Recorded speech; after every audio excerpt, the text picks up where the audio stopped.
A very intriguing opening line. Oh, really? Father Simon, the Collective, my story takes place some 15 years ago now. That bit wasn't very interesting. No. The next bit is quite interesting. I was, and still am, working as a lighting director on perhaps the country's most favourite continuing drama production. That's a soap to everyone else. Wow. So that must mean it's either Corrie or it's Correct. EastEnders. Yeah. One of those. So you can't. two, It's none of the other. So both of those could lay claim. Yeah. So that's Wow. that's where Crispin is. Apart from filming in the studios and outside on our... Imagine the confessions we could get if we do a week on soaps. This would be great. Apart from filming in the studios and outside on our back lot, it was usual for us to go out and about, shooting on various streets in schools, factories, police stations, anywhere, in fact, that we could not reasonably recreate back at base. To facilitate this, we have a team of location managers who scour the country looking for suitable locations to film, which fit the needs of the script. Once one such location is found and approved by the director, the technical team is taken out to view it and discuss any issues which may arise during the shoot. We usually do the recce 1 or 2 weeks before the shoot in order to give design enough time to create the desired look on set, which can involve redecorating, changing props, furniture, that kind of thing. This can be quite lucrative for the property owner, and after the shoot we always put things back the way we found them, or better, so it's a win-win scenario for them. Great, yeah. The story for this particular block of episodes was one of drug running, and the director needed a particularly shabby, run-down-looking house for his vision. We piled into the recce coach and the location manager took us to a suitable sleazy-looking part of the city. As we don't know which city it is, I feel quite bold in this. All the houses look the same, unpainted, unkempt, the odd VW Golf up on bricks, disreputable youths, you know. You get the idea. We stopped outside one of these houses. The interior of the house was actually rather nice, small but well appointed, with a neat garden out of the back. "We've got some work to do here," said our designer, Baz, a little wearily. "It doesn't look bad enough." Well, 2 weeks passed and it was time for a location shoot to begin. Now, it's quite usual for some of the crew to make their own way to the location.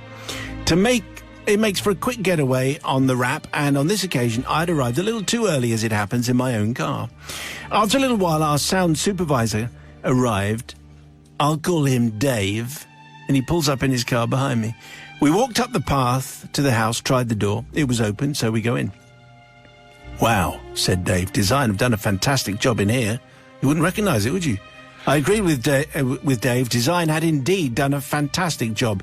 Grotty, peeling wallpaper, stained carpet, decrepit furniture, exactly as I imagined some junkie's house to look.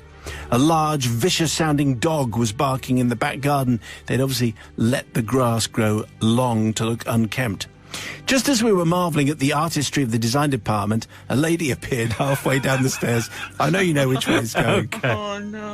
A lady appeared halfway down the stairs, which led to the front room. "Yes," she says, her voice wavering a little. "What a tip," I said. I mean, this is really hideous, and such bad taste. No. I picked up a dusty ornament from one of the shelves and beamed at her in what I now realise must have been quite an intimidating way. "This is truly disgusting," I said. "I feel unclean just being in here." Oh, my goodness. The lady looked crestfallen. "And that dog will have to go as well," says Dave, obviously concerned that his barking is going to ruin his audio. Oops, pardon me. He headed back outside to see if the rest of his crew had turned up. "Okay," said the old lady. "I'll just get my husband."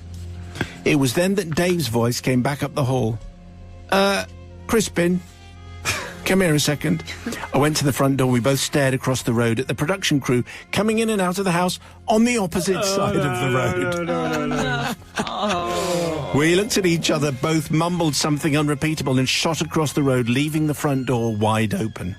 We didn't tell anyone what had happened, and for the rest of the day barely left the safety of the production van, only doing so after having checked that the lady and her husband were no longer watching us from across the road, as they had been for most of the morning. I need to beg forgiveness, both for myself and Dave, not only from the lady and her husband, who must have been sorely offended, but also from John, our location manager, who had to smooth the waters and probably grease some palms to get us out of there alive. And that's from Crispin. Well, you see, I think that's quite interesting. Let's put our finished music on there. I think roll the credits.